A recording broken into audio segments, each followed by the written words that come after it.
I'm just trying to find the words to really capture and to give people an example. Just the discriminatory practices. I think it ties back to your earlier question. I think just stereotypes and perceptions of African American males, our lack of knowledge, or, I don't want to get too much into quotas and things that we were brought in because of a need instead of a skill set. And sometimes that happens. Or I've I've I've seen it over and over. Like when it comes up, the individuals with the deficits look like me. That's one of the lies that's perpetrated, Yeah. in a lot of areas. We wouldn't still be here if we didn't support each other. We would be extinct like some other folks that are no longer here. We are supporting each other, and we are the majority of people on the planet. And it's powerful. It's a philosophy that I actually try to live by. Hey, first of all, we grew up in an era where on Saturdays you had something called Schoolhouse Rock. Yes, sir. Okay. And that gave us a good understanding, a childlike understanding of how our government works. And for whatever reason, they don't do that anymore.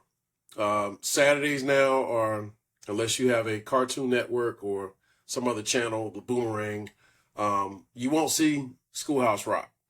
So a lot of people are ignorant when it comes to politics. And so what is really needed is education on civics. But you, the devil's in the details, and they put it in a book. They had the audacity to put it in a book, and it goes to the heart of what they think about the American public. That's what it tells me, that you were so bold as to put this in writing and think that a majority of Americans would want this as a policy for their country, which is dismantling the government from within.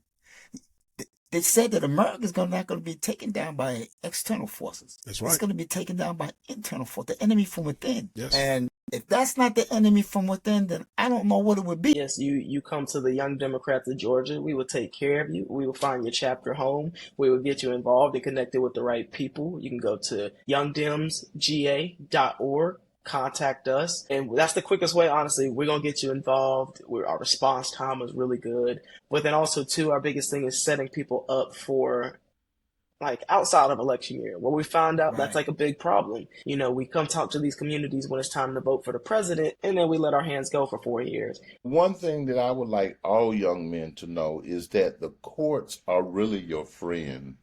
Okay. When you are going through the process of being responsible about your child, you will find that the entire court system, clerks, bailiffs, secretaries, and yes, even judges are going to help you immensely. As you know, we are well divided. A country divided cannot stand. Right. Who benefits from that? Our enemies from outside this country, okay? But what has happened is they found a sweet spot in trying to maintain a division between black men. I didn't have chores when I grew up. I didn't have that discipline. I didn't have that structure. I could go outside, run around, and everything. So I understand the value of structure, because when I went into the world, I didn't know how to cook, clean, wash clothes, nothing. I was completely disabled on being able to do anything. I'm trying to show my son all the skills that I should have had before I even walked out of that door into the world today. And, and kids, young people, I know this, of course, from being a father of, 2 millennial young ladies, and an educator, and just a man, that children, they love structure. One of the heavy lifts that we do, and you may know Magistrate Court for, is our landlord-tenant calendar, our small claims calendar for the jurisdiction is less than $15,000, and then we also have garnishment, post-judgment collection. So that is kind of a down and dirty. From Judge Judy, the law and order, we do it all. Here's what I'm advocating for. I am not necessarily against either one of those, because they are attempts at addressing the situation.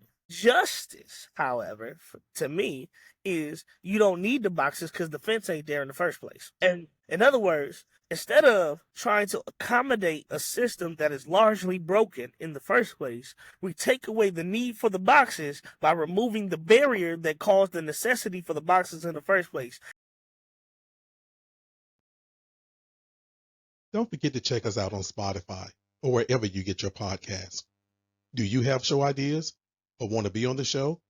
Shoot us an email at blackmansroundtable@gmail.com. And please follow us on Facebook.